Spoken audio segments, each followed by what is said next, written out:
Bon bah je crois que j'ai dérangé les pompiers parce qu'ils ont vu quelque chose dans l'eau.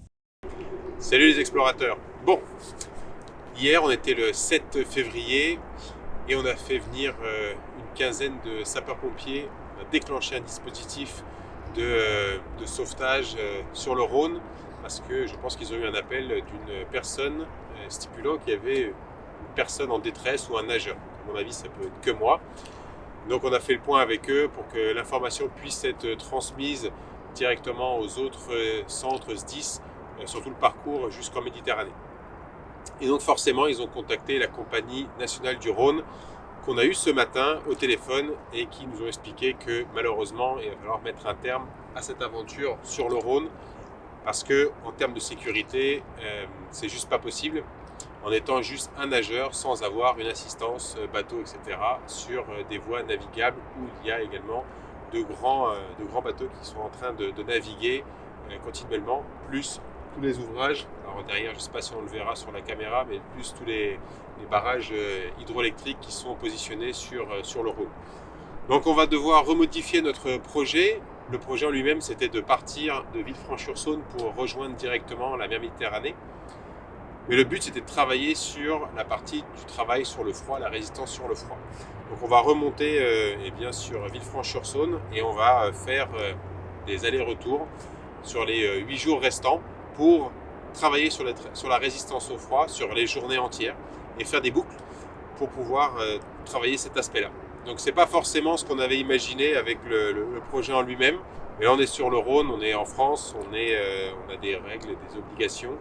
Et pour ne pas déclencher les secours à chaque fois qu'un estivant, qu'un passant, qu'une personne sur le bord du Rhône va me voir en train de nager, et bien du coup on va arrêter la nage là, donc on n'est pas très loin de Vienne, on va arrêter la nage à ce niveau-là pour remonter directement et avoir plus de sécurité sur la partie Saône, vu que c'est un endroit que je connais très bien et sur lequel je vais nager régulièrement. Donc voilà, on voulait faire un point à mi-parcours pour expliquer un petit peu la situation. C'est une modification, on n'annule pas le projet, on continue. Et puis on va continuer également sur le message de la pollution avec les MFR, montrer vraiment que bien, les déchets qu'on peut retrouver en bordure de rivières et de fleuves terminent directement dans les mers et les océans. Là on est assis proche d'un barrage hydroélectrique sur le Rhône. Et on voit bien, là, regardez juste sur le côté, hop, c'est de la mousse.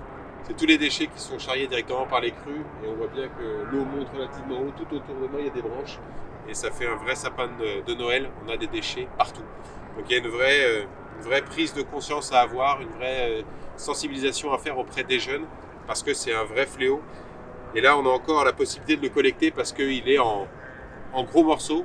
Mais lorsqu'il arrive dans les mers et les océans, souillé par le sel, souillé par la houle, par les vagues, par le soleil, eh bien, il devient de plus en plus fin, de la particule, de la microparticule.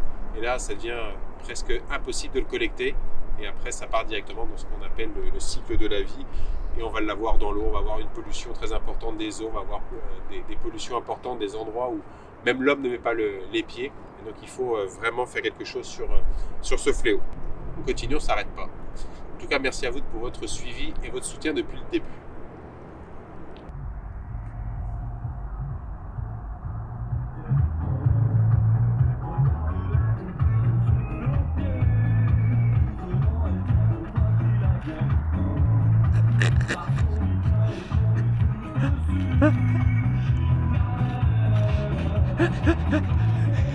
Oh putain.